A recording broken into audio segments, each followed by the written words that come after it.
What's up, folks? Cal FPV here. Going to go through a quick little review of the HGLRC Sector 132. Apologies if the camera is shaky. I don't really have a very good camera mount. Anyway, I think this is a great little copter.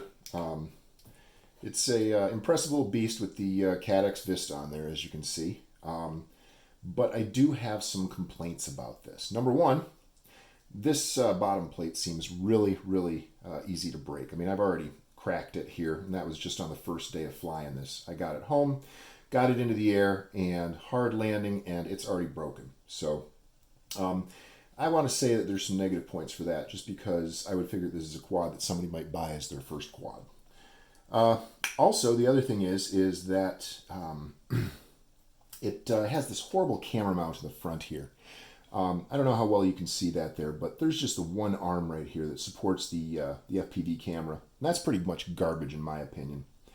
You know, I think that what I'm going to have to do is put some zip ties here, top and bottom, to hold this bracket in place, because I've found that on hard crashes, it just absolutely goes flat or even goes to the point where it looks down.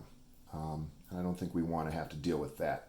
These two little antenna things back here, they make it nice because it holds the XT30 connector in place, but they also give you on this the, looks like the VTX for another system, and or at least the connections for it. And the problem with that is that you've got this extra wire that's just kind of hanging there. So I ended up zip tying that to the leads for the XT30.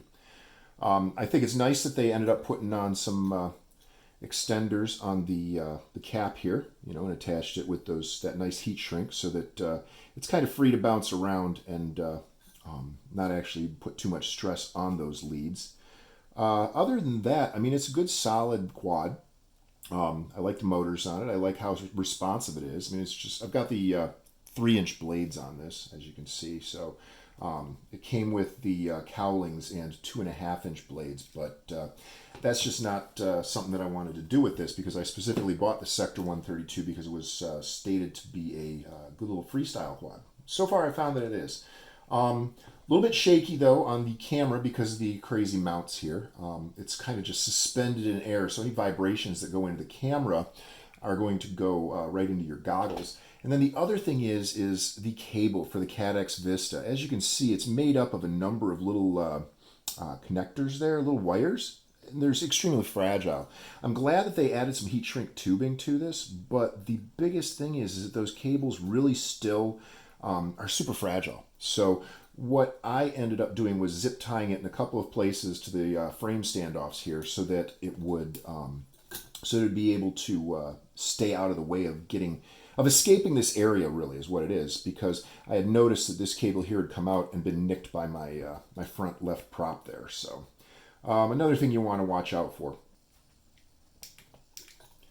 So additionally, some of the other things that I want to get into here is that this is running on the Zeus AIO board, so all in one. It's got your ESCs and it's got your flight controller on there. And this is made by the folks at HGLRC. It is one of their controller boards, and I mean, it does all right. I was able to flash it with Betaflight 421, I believe, is the version that I'm flying on here. And I found that even though the instructions say D-Shot 600, I was not able to get this to do D-Shot 600. It would just sit there and the motors would just twitch. I tried D-Shot 300, D-Shot 150, and nothing in the D-Shot family worked. So it looks like this just comes with, or configured already for Omnibus, what is that? Omnibus, I'll put that.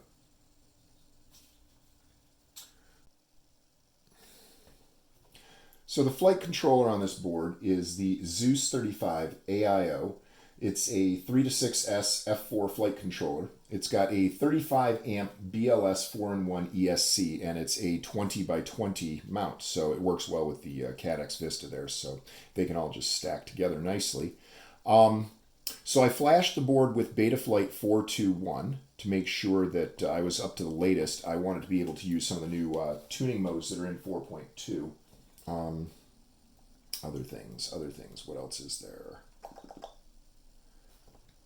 So the CaddX Vista on here gives a great picture. I have found that anything DJI right now and also CaddX is essentially what I'm going to stick with. I don't want to have to deal with the old analog systems, although someday I might upgrade and get myself the module for the DJI headset so that I can do that. But for now, I'm perfectly fine running a DJI system. I love the CaddX system, even though you can't record directly on the CaddX. You can record on the goggles. And the 50 megabits per second video rate gives you the best image quality. It doesn't give you any more range with that, but it does give you great image quality. I'm going to add some video here of me just flying in around the trees and stuff, just so you can get an idea of what this quad is like. Overall, I'm really happy with this quad. I think it's a great quad for someone who just wants to fly around their neighborhood, fly around their house, fly around their property, get some good freestyling in. Battery life is nice and long on this. The batteries that I ordered with this, the Tattu 650 milliamp hour lipo 4 cells, were fantastic batteries for this. I get anywhere between a 3-minute aggressive flight, maybe a 4-minute aggressive flight, to upwards of 7 minutes for a just a nice little stroll around getting the scenery.